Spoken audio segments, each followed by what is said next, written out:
Hello everyone, this is Rupesh Mishra and I welcome you all to your channel that is Math Path। चलिए dynamics का जो chapter number second चल रहा था उसका जो अगला पॉइंट है repulsion from a fixed point varying as the distance. Varying मतलब जो इंक्रीज कर रहा हो, मतलब फोर्स जब इंक्रीज कर रहा है जब उसकी डिस्टेंस इंक्रीज कर रही है। ठीक है, यानी सिंपल सी बात है कि फोर्स का जो एक्सेलरेशन जो मिल रहा है, फोर्स इंक्रीज करने का मतलब क्या है, सिंपल सी बात है, एक्सेलरेशन इंक्रीज कर रहा है, एक्स डबल डॉट इंक्रीज कर रहा है, यानी एक्स डबल डॉट जो है वो डायरेक्टली प्रोपोर्शनल हो रहा है उसके डिस्टेंस से। कैसे, ये क्या मैं बताना चाहता हूँ, एक देखिए पहले इसका जो डायग्राम है थोड़ा समझ लेते हैं। देखिए, अगर कोई एक पॉइंट मैं ओ ले लूँ और ओ से मैं कुछ डिस्टेंस इधर की तरफ एक लेंथ ले लेता हूँ। ठीक है, ये यहाँ पे एक पॉइंट ले लेता हूँ पी, और इस पी पॉइंट, ये तो पी तो वेरिएबल पॉइंट लेते जाता है और मोशन इधर की तरफ हो रहा है ओ से पी की तरफ। ठीक है, और ये बीच में यहाँ पे एक पॉइंट ए ले ले रहा हूँ। ठीक है, और इस ओ से ए तक की डिस्टेंस मैं मान लेता हूँ ए। ठीक, कोई एक लेंथ ले ली, और फिर ओ से पी तक की डिस्टेंस क्योंकि वो वेरिएबल है तो एक्स हो गई, और मोशन राइट हैंड साइड हो रहा है। और देखिए जैसे जैसे इसकी डिस्टेंस दूर हो रही है, मान लेते हैं उसका फोर्स यानी जो F is equal to M A होता है, यानी मास इंटू एक्सेलरेशन होता है, तो वो भी बढ़ रहा है। ठीक है, तो उन्होंने बोला कि जो एक्स डबल वो तभी बढ़ सकता है, यानी बॉडी का मूवमेंट तेजी से तभी हो सकता है जब उसका एक्सेलरेशन बढ़ रहा हो, यानी एक्सेलरेशन जो है वो कुल मिलाकर के डिस्टेंस के डायरेक्टली प्रोपोर्शनल हो। ठीक है, तो जब ये प्रोपोर्शनलिटी का साइन हटेगा तो क्या होगा, प्रोपोर्शनलिटी का साइन हटता है तो एक कांस्टेंट आता है, लेट्स से वो म्यू है, म्यू म्यू और एक्स हो गया। ठीक है, ये कांस्टेंट हो गया where mu is a constant. ठीक है, अच्छा अब अगर आप f की बात करें, f is equal to M है, मैं इधर भी m का मल्टीप्लाई कर दूं एम एक्स डबल डॉट, और इधर भी m का मल्टीप्लाई कर दूं एम म्यू एक्स। ठीक है, तो यहाँ पर एम म्यू एक्स एक तरीके से, या एम एक्स डबल डॉट, ये दोनों के दोनों फोर्स को डिपेंड करते हैं, यानी फोर्स ही होते हैं। ठीक है, अच्छा अब हम इसके मोशन का डिस्कशन करना है कि क्या क्या हो सकता है, कैसे कैसे हो सकता है। ठीक है, तो देखिए आगे बढ़ते हैं। देखिए, सो ये जो हमारा इक्वेशन था, ये एक्सेलरेशन वाला जो इक्वेशन था, जो this one was what, equation number one.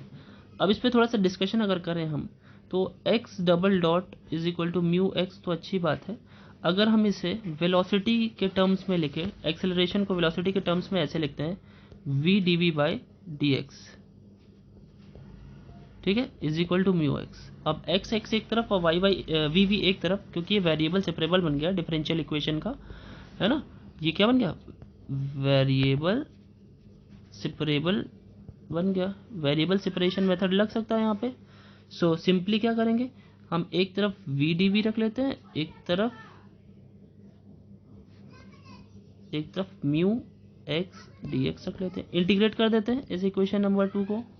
ठीक है, सो ऑन इंटीग्रेटिंग क्या हो जाएगा भाई, v की जगह वी स्क्वायर बाई टू हो जाएगा, और राइट हैंड साइड में mu X square by two हो जाएगा, और एक कांस्टेंट ऑफ इंटीग्रेशन आ जाएगा c। ठीक है, अब आप चाहो तो टू को एलसीएम लेकर के हटा सकते हो, सो यहाँ वी स्क्वायर हो जाएगा, यहाँ म्यू एक्स स्क्वायर हो जाएगा, और यहाँ पे टू सी हो जाएगा, और टू सी की जगह पे हम एक नया कांस्टेंट सी डैश लिख सकते हैं। So we can write it as V square is equal to mu X square plus C dash. अब ये सी डैश क्या है, एक कांस्टेंट है। ठीक है, C dash being a constant. अब ये से इक्वेशन नंबर थ्री लेट कर ले रहा हूँ। अब थोड़ा सा इनिशियल कंडीशन की बात करता हूँ। जब बॉडी ने चलना शुरू नहीं किया था, जैसे मतलब अगर बात करें कि, हाँ, अगर ये जो डिस्टेंस है मान लेते थोड़ी दूर पर पहले ए पर खड़ी है। ठीक है, हमने ए से चलना शुरू किया है, तो अगर हम मान लें एट ए पर है वो अभी ए पर, तो एट ए पर क्या क्या हो जाएगा भाई, चलना अगर शुरू किया है, देखिए ये वैल्यूज मैंने यहाँ पे पुट की। ठीक है, वी की value at x is equal to a की बात की गई, और v is equal to zero था क्योंकि वहीं से मोशन स्टार्ट हुआ था। और जैसे मैंने यहाँ पे इसकी जगह पे जीरो रखा, तो ये देखिए ये मिल गया, सी डैश की वैल्यू आ गई, और सी डैश को उठा करके वापस से यहाँ पे रख दिया, फिर म्यू कॉमन ले लिया मैंने, और ये सारी चीज़ें हमें मिल गई। ठीक है, अच्छा अब देखिए ज़रा, अब आप चाहो तो v को निकाल लो, तो अंडर रूट में आ जाएगा भाई, v इज इक्वल टू पूरा अंडर रूट लगा दीजिए, under root mu times x square minus a square. ठीक है, अब करना क्या है हमें, अगर वेलोसिटी तो हमारी आ गई, ठीक है, ओवरऑल वेलोसिटी आ गई, इसको कुछ इक्वेशन और भी मान लेते हैं। Let's say this is equation number 4। ठीक है, आगे बढ़ते हैं। अब अगर जो हमारा v आया था उसके प्लेस पर हम dx अपॉन dt लिख दें। ठीक है, वेलोसिटी तो होता है change in display, change in position या चेंज इन डिस्प्लेसमेंट या change in distance with respect to time, है ना, तो उसे ही वेलोसिटी बोलते हैं। मैंने म्यू को बाहर कर लिया और under root A square minus X square को बाहर कर लिया। अच्छा, इसमें देखिए ये भी वेरिएबल सेपरेशन है, आप इसको भी अलग अलग कर सकते हो, तो अलग अलग कर लो भाई। So you will get that D X upon under root A square minus X square, ये साइन इनवर्स एक्स का फॉर्मूला है ना, और उधर चला गया under root mu D T. Integrate कर देंगे, इंटीग्रेट करेंगे तो क्या होगा,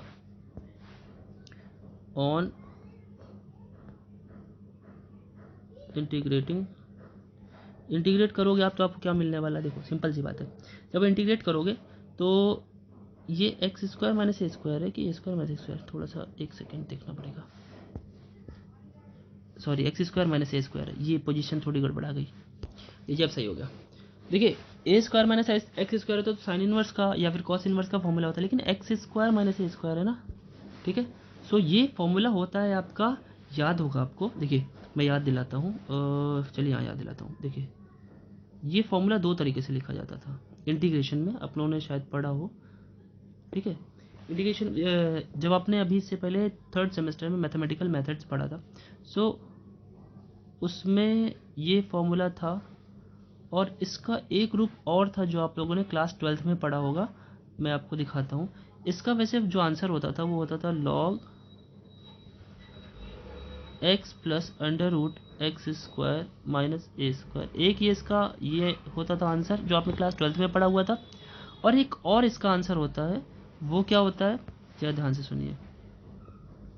अब इसी को, ये नीचे माइनस है ना, x square minus a square, इसको कॉस हाइपरबोलिक इनवर्स से भी कहते हैं, इसका आंसर दे सकते हैं। ठीक है, और यहाँ पे यही प्लस में होता, ये प्लस में होता, मतलब यहाँ पे देख रहे हैं ना, ये प्लस में होता, तो वही हमारा sine hyperbolic inverse x upon a हो जाता। ठीक है, तो दोनों मैंने बता दिए। वैसे यहाँ पर कॉस का इस्तेमाल ज़्यादा सही रहेगा, मतलब जैसे आप इंटीग्रेट करोगे तो मिलेगा ये आपको cos hyperbolic inverse x upon A is equal to under root mu into T plus constant of integration. चलेगा, ये इक्वेशन नंबर कौन सा है भाई, 6 है शायद, कुछ भी हो, 6 है मान लेते हैं, 6 है। ठीक है, अब यहाँ से अगर आपका मन है तो सी की वैल्यू भी निकाली, वैसे सी मान चुका हूँ, सी मत मानिए, डी मान लीजिए इसको। ठीक है, दिस इज डी, एक सेकेंड, ठीक है, डी स्मॉल डी मान लिया। अब इसमें भी इनिशियल कंडीशन लगा दें। ठीक है, जब हमारा x इज इक्वल टू 0 था, मतलब अगर हम x 0 कर दें,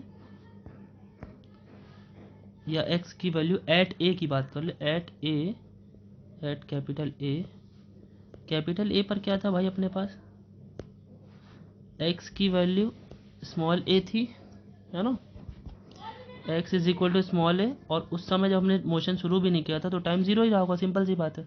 अब जैसे ही आप 0 रखोगे यहाँ पे, सो कॉस हाइपरबोलिक इनवर्स 1 हो जाएगा। वैसे x की वैल्यू a पुट करेंगे and a upon A is equal to 1 हो जाएगा, और इधर में टाइम तो 0 ही है भाई, under root mu into 0 plus D. ठीक है, तो ऐसे में होगा क्या, सिंपल सी बात है, कॉस हाइपरबोलिक इनवर्स 1 से 1 कैसे, यहाँ पे देख लीजिए आपका मन है तो यहाँ पे। ठीक है, ये यहाँ पे लॉग के अंदर की अगर वैल्यू की बात करें तो देखिए क्या होगा, यानी सिंपल सी बात है, जब यहाँ a से a कैंसिल होगा तो भाई 1/1 बचेगा ना, 1/1 बचेगा, और जैसे आप 1/1 रखोगे यहाँ पे तो log 1 ही बचेगा, और ये तो 0 हो जाएगा, log 1 की वैल्यू 0 होती है, तो कुल मिलाकर के यहाँ पे बचा 0 is equal to D, that is D की वैल्यू 0 आ गई। अब डी की वैल्यू जैसे रखोगे पुट कर दो आप, जैसे इसको आप पुट करोगे सो होगा क्या, मैं बताता हूँ। देखिए इक्वेशन नंबर 6 में जो लास्ट इक्वेशन थी उसी में उठा के रख देते हैं।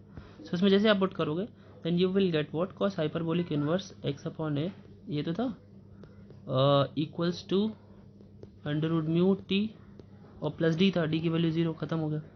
अब एक काम करो, देखो कॉस हाइपरबोलिक इन्वर्स को उधर भेज दे रहा हूँ तो कॉस हाइपरबोलिक हो जाएगा, और x अपॉन ए है, ए को भी उधर भेज देता हूँ तो डायरेक्टली मैं लिख रहा हूँ x equal to A cos hyperbolic under root mu into T. ये आपकी इक्वेशन नंबर 7 हो गई। ये आगे आपका एक तरीके से जो x का लेंथ जो x है ना वो एट अ टाइम t पे डिपेंड करके t की वैल्यू अलग अलग चेंज करते जाएंगे और ऑटोमेटिक हमको उसकी स्थिति पता चलती जाएगी, उसकी पोजीशन पता चलती चली जाएगी। ठीक है। अब देखिए एक चीज़ और, ये जो हम लोगों ने प्रूफ किया है इसका एक और प्रूफ होता है जब हम इक्वेशन नंबर जो हमने सबसे पहली इक्वेशन बनाई थी x double dot is equal to mu X, उसको हम सॉल्व करते हैं डिफरेंशियल इक्वेशन मेथड से। चलिए देखते हैं, फिर से करते हैं।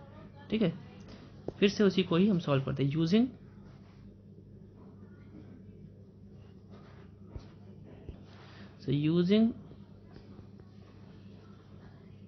Equation number 1। इक्वेशन नंबर 1 क्या थी? x double dot is equal to mu x. ठीक है।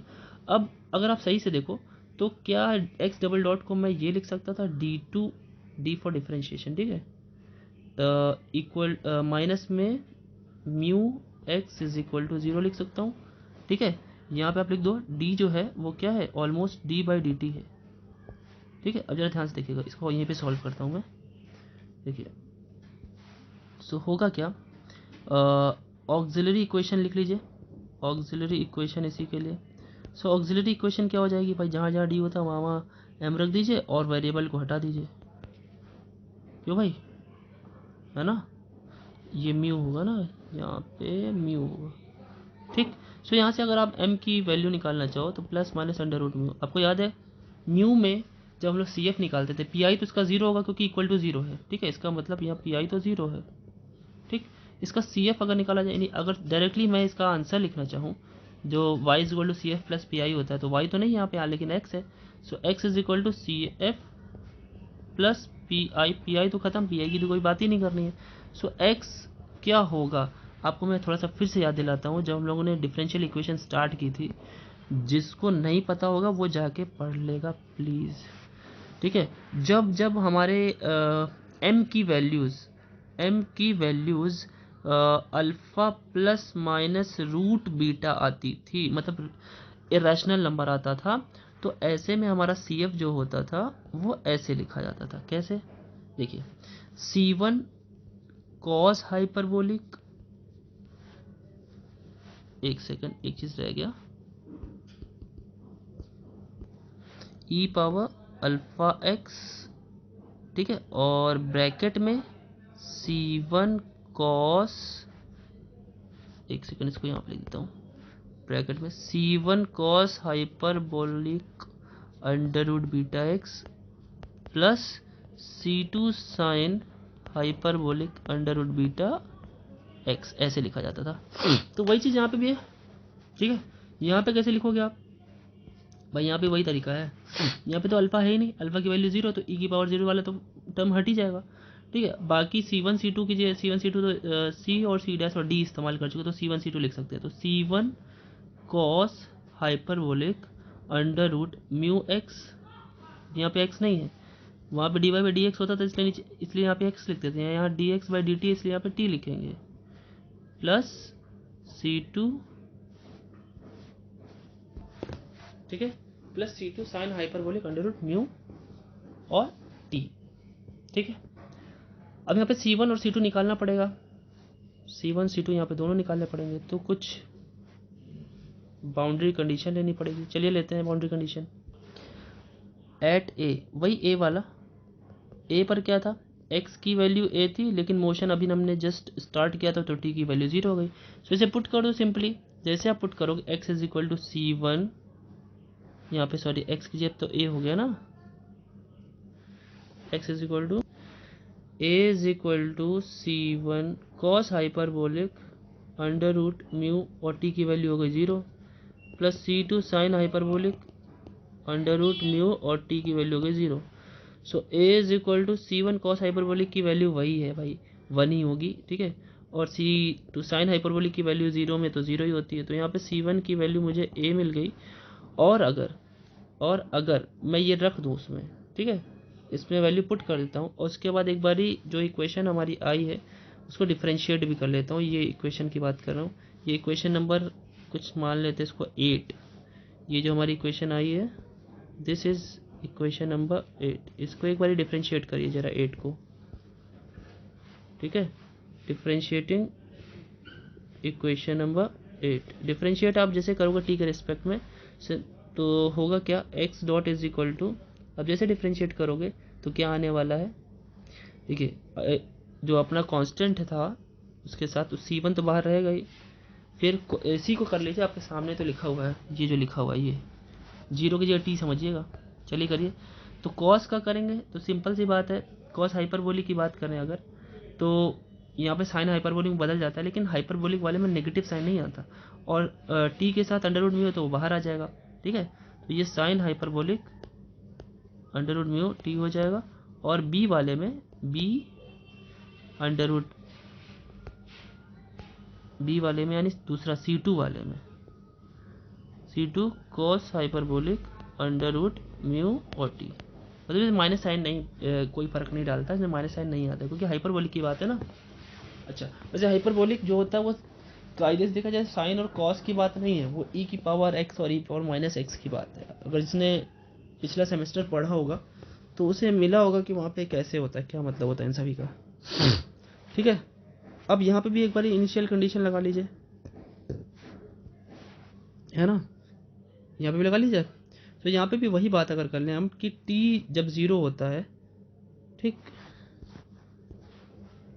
तो देखिए वही एट, यहाँ पे भी एट a x डॉट, देखिए जो x डॉट है जो वेलोसिटी होगी, वैसे तो हम लोग जा रहे हैं राइट साइड, ठीक है, लेकिन राइट साइड बढ़ते हैं तो हमारा जो रिपल्शन, यानी रिपल्शन मतलब होता है दूर भगाना, ठीक है, अट्रैक्शन मतलब होता है खींचना, तो हम लोग आगे बढ़ रहे होते तो हमारा जो फ्रिक्शन एक तरीके से पीछे लग रहा होता है, जितना फोर्स लगाकर आगे बढ़ेंगे उतना ज़्यादा ही फ्रिक्शन पीछे को लगेगा ना। तो कुल मिला के हम बढ़ना तो आगे चाह रहे हैं लेकिन हमारी वेलोसिटी हमको, रिपल्शन हमको पीछे खींच रहा है, तो ऐसे में जो हमारी वेलोसिटी लगेगी जो वी ए पर लगेगी वो हमारी क्या हो जाएगी, माइनस में हो जाएगी। और वी का इस्तेमाल हम लोग कर चुके हैं, तो यहाँ पे कुछ और लिख लेते हैं, ठीक है, वी डैश कर लो चाहे कैपिटल वी कर लो, ठीक है। और जब आपने टी से ए से स्टार्ट किया है तो टी की वैल्यू 0 है, अब यही उठा करके यहाँ पर रख दीजिए। हमें पहले से ही C1 की वैल्यू ए पता थी तो उसे हम रख देते हैं यहाँ पे माइनस वी कर देते हैं, ठीक है। सो माइनस वी क्या हो जाएगा, minus v is equal to C1 की वैल्यू क्या थी, C1 की वैल्यू ए निकाली थी, ए अंडर रूट म्यू, ठीक है। और कॉस हाइपरबोलिक था ना, पहले यहाँ से वैल्यू निकाले, साइन हाइपरबोलिक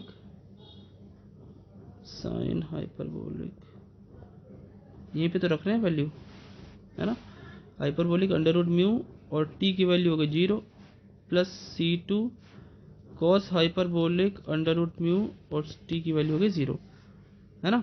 तो ये वाला पार्ट तो 1 हो जाएगा, C2 की वैल्यू कितनी आ जाएगी, एक तरीके से देखा जाए ओवरऑल सॉल्व करके तो C2 की वैल्यू हो जाएगी, एक चीज़ यहाँ पे अंडर रूट म्यू लिखना भूल गया, यहाँ पे एक सेकेंड, इसमें भी तो था अंडर रूट म्यू, यहाँ भी नहीं लिखा है, यहाँ पे अंडर रूट म्यू मल्टीप्लिकेशन में है, ठीक है, यहाँ पे डिफ्रेंशिएशन हुआ होगा ना, तो under root mu cos hyperbolic under root mu into t की जगह पे 0 हो जाएगा, ठीक है।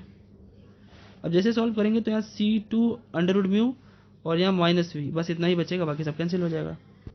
सो minus v is equal to, और अपना राइट हैंड साइड पे कितना था भाई, राइट हैंड साइड पे C2 अंडर रूट म्यू, हाँ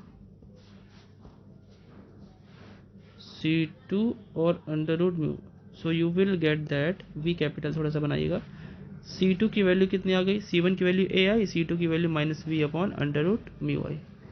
ना पुट कर दो भाई, इसको कहाँ पुट करेंगे, जहाँ से आया है इक्वेशन, पुटिंग, ठीक है। तो जैसे पुट करेंगे आप तो मिलेगा क्या आपको, कुल मिला करके x इज इक्वल टू, जो x में था C1 की जगह a था, ठीक है, C1 cos hyperbolic under root mu T ठीक है, और प्लस C2 क्या था हमारा minus B upon under root mu, और sine hyperbolic under root mu और टी। एक्स की वैल्यू तो आ गई। ठीक भाई, अब अगर हम बात करें थोड़ी देर के लिए जो हमारा ओरिजिन था जहाँ से हम लोगों ने स्टार्ट किया था, अगर हम इस ओ की बात करें इस पे, तो ऐसे में जब हम एक्स इस ओ पे बात करेंगे तो एक्स की वैल्यू तो ज़ीरो हो जाएगी क्योंकि मेजरमेंट तो यहीं से हो रहा है। अगर हम ओरिजिन पे बात करें तो हमारी एक्स की वैल्यू ज़ीरो हो जाएगी। तो चलिए देखते हैं इससे इफेक्ट क्या पड़ेगा। देखते हैं, देखिए लिखते हैं एट द ओरिजिन को क्या बोला हुआ है, कैपिटल ओ। तो कैपिटल ओ पर एक्स क्या हो जाएगा, एक्स इज इक्वल टू 0। तो अब जरा 0 पुट करके देख लो। 0 जैसे पुट करोगे तो 0 is equal to A cos hyperbolic under root mu T minus we upon under root mu और sine hyperbolic under root mu और टी। चलेगा इतना। अब जरा इसको थोड़ा सॉल्व करने अगर आप, तो एक पार्ट को एक तरफ भेज देते हैं, मतलब ये वाले पार्ट को लेफ्ट हैंड साइड भेज देते हैं। तो लेफ्ट हैंड साइड आप भेजोगे तो होगा क्या, व्हाट विल हैपन दैट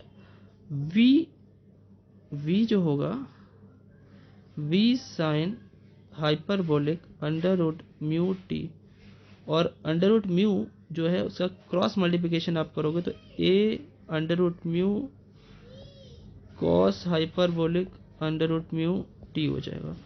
आप अगर कॉस हाइपरबोलिक म्यू टी को डिवाइड कर दो और वी को उधर भेज दो तो एक चीज़ आपको मिल जाएगी। क्या, देखिए कॉस हाइपरबोलिक म्यू टी को हमने इधर डिवाइड कर दिया और बाकी वी को उधर भेज देते हैं तो वी उधर डिवीजन में चला जाएगा। सो हमें यहाँ पे क्या मिलने वाला है, टेन हाइपरबोलिक मिल जाएगा भाई, tan hyperbolic under root mu और T is equal to A root mu whole upon V. चलेगा। अब आप देखो हम लोगों ने मैथमेटिकल मेथड्स में एक चैप्टर था ट्रिग्नोमेट्री से रिलेटेड था, हाइपरबोलिक फंक्शन था, तो उसमें एक फॉर्मूला पढ़ा था, एक या तीन फॉर्मूले पढ़े थे, एक साइन का पढ़ा था, एक कॉस का पढ़ा था, एक टेन का पढ़ा था। साइन हाइपरबोलिक एक्स का फॉर्मूला हुआ करता था, क्या होता था, ई पावर ए एक्स माइनस ए एक्स अपॉन 2, ठीक है। और कॉस हाइपरबोलिक एक्स का फॉर्मूला क्या होता था, ई पावर ए एक्स प्लस ई पावर माइनस ए एक्स और होल अपॉन 2, ठीक है। तो अगर दोनों को डिवाइड करें तो ये 10 का हो जाएगा। तो ये चीज़ यहाँ पे भी कर लीजिए भाई कि जैसे आप 10 निकालना चाहते हो तो 10 क्या हो जाएगा, ई पावर ए मतलब यहाँ पे जो ए लिखा हुआ है एक्स्ट्रा वो यहाँ पे हाइपरबोलिक ए एक्स की बात कर रहा है, ठीक है। केवल एक्स लिखेंगे तो ई पावर एक्स माइनस ई पावर माइनस एक्स हो जाएगा, ठीक ना। अच्छा, तो यहाँ पे क्या होगा, 10 hyperbolic mu under root mu t, तो अंडर रूट म्यू जो है वो ए की जैसा है, तो हमें क्या करना होगा, ई पावर ए एक्स लिखते हैं तो E power under root mu T हो जाएगा minus E to the power minus under root mu T whole upon E to the power under root mu T plus E to the power minus under root mu और T.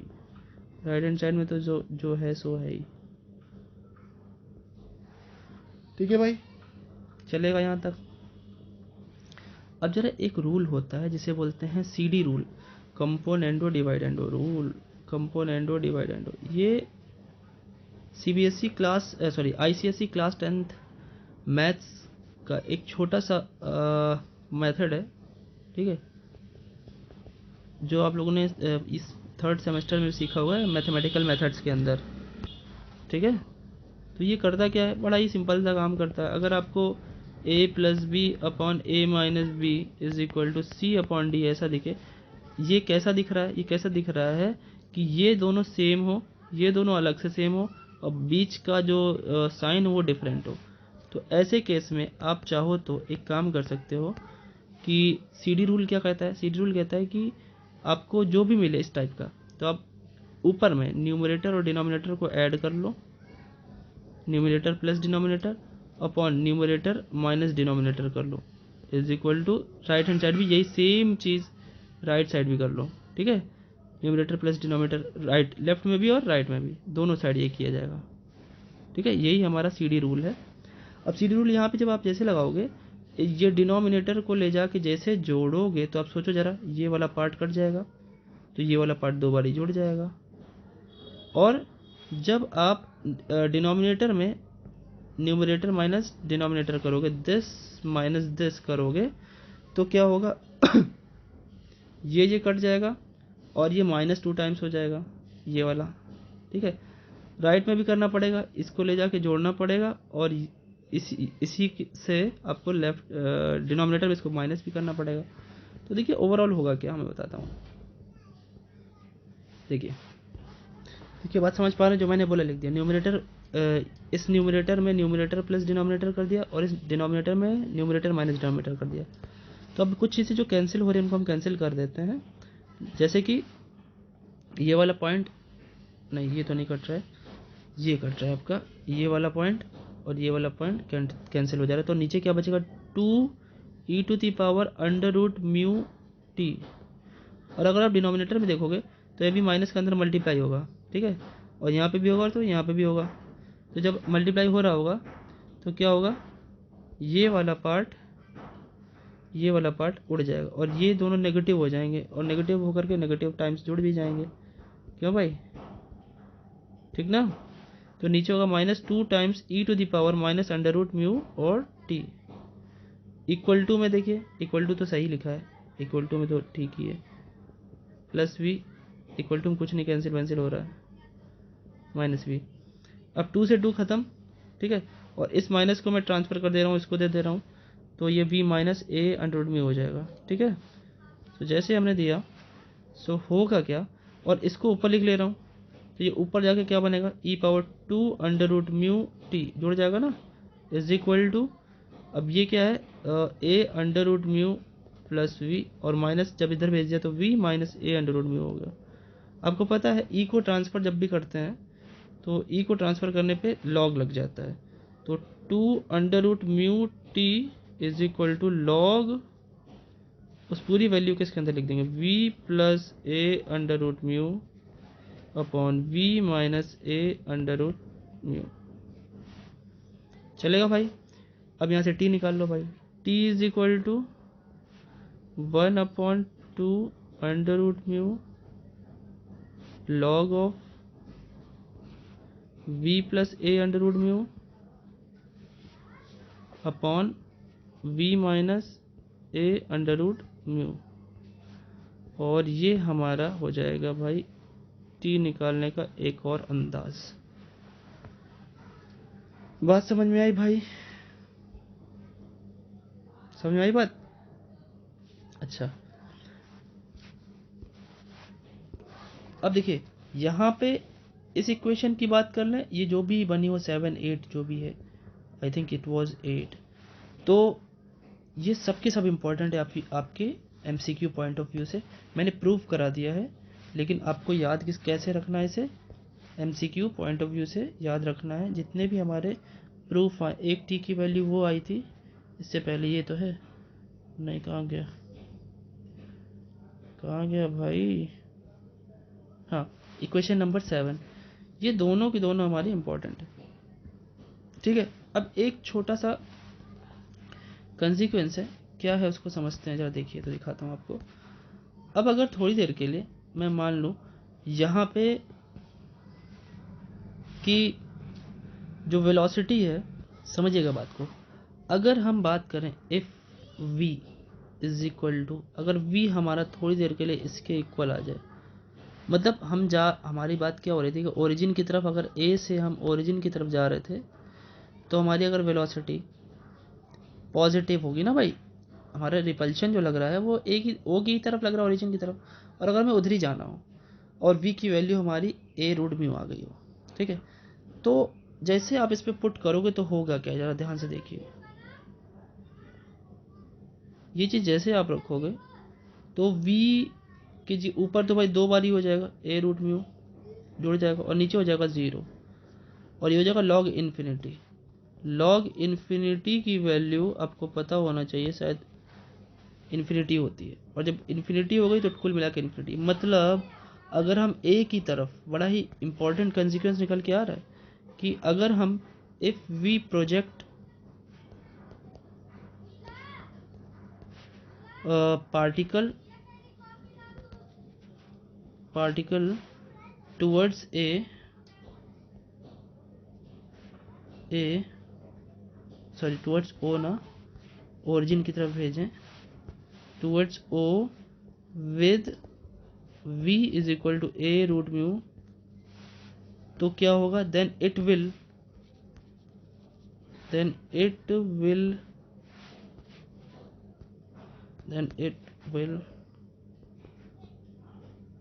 Reach o, कब पहुंचेगा, at t is equal to infinite time.